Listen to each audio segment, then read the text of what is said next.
साथी भनेको परमात्मा हो। यहाँको त के साथी नि, अहिले मैले भनिसकेँ साथीको बारेमा। साथ दिने पो साथी, म त भन्छु साथी नै हुँदैन, साथी भन्ने नै हुँदैन। तपाईँको खुसीमा, तपाईँको प्रगतिमा, तपाईँको सफलतामा साँच्चीकै खुसी हुने तपाईँको आमा मात्रै हो, सफिएको। अनि के यस्ता साथीहरूसँग तपाईँ मन दुखाउने, चित्त दुखाउने बेकार कुराहरू, ठिक हो। यसो मैले स्वार्थी हिसाबले भने होइन, तपाईँले अब निकालिहाल्नु विदेशका कुराहरू। विदेशमा अब हामीलाई थाहा हुँदैन नि त, कतिजना इन्जोय गरेर पनि बसिया हुनसक्छ नि, ठिक हो कि होइन, सही हो कि होइन। एकदम इन्जोयमा रमाएर पनि बसिरहनु हुनसक्छ, कोही डिप्रेसनमा पनि गएको हुनसक्छ। सबैलाई एउटै तराजुमा हाल्न मिलेन, आफ्नो लाइफ हो।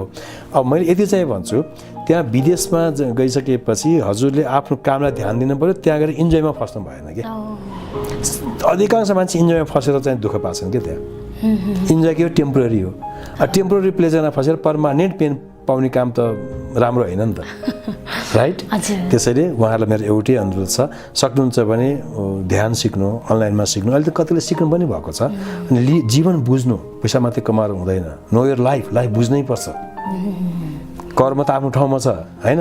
अनि अझ गहिरो कुरा गर्ने हो भनेदेखि यो विदेश जा नजा भन्नुमा कसैको के तुक छैन कि। यो त यो बोल्नलाई बोल्ने कुरा मात्रै हो। अब मैले भनेको कुरा चित्त बुझ्छ भने चाहिँ सुन्नु, उसको त्यहाँ कार्मिक एकाउन्ट थियो, त्यहाँ पुग्छ क्या त्यो मान्छे। तपाईँहरूमा रोक्ने को हो र? विदेश जा भन्ने नजा भन्ने वाइमा होइन, त्यो हुनै छैन नि त।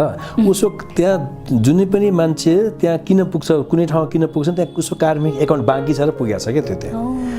अनि कसैलाई दोष छैन यहाँ, न देशलाई दोष छ, न बाबाआमालाई दोष छ, न जाने मान्छेको दोष छ। त्यो व्यक्तिको भाग्य त्यहाँ जोडिया छ कि, कर्म जोडिया छ, कार्मिक एकाउन्ट छ। अब यो गहिरो कुरा छ यो। यसमा त कार्मिक एकाउन्टको कुराहरू बुझ्नु पऱ्यो, नलेजका कुरा, पास्ट टाइपका कुराहरू बुझ्नु पऱ्यो, स्पिरिचुअल लाइनमा आउनु पऱ्यो, अनि बुझिन्छ नि त।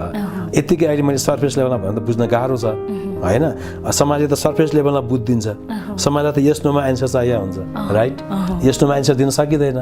त्यसैले कसैले पनि अब यति मैले भनेको हजुरलाई एक्सेप्ट चित्त बुझ्छ भनेदेखि कसैलाई पनि दोष नदिनु। सबैको आफ्नो कर्मले त्यहाँ विदेश पुर्याएको हुन्छ, कहाँ पुर्याउनु छ।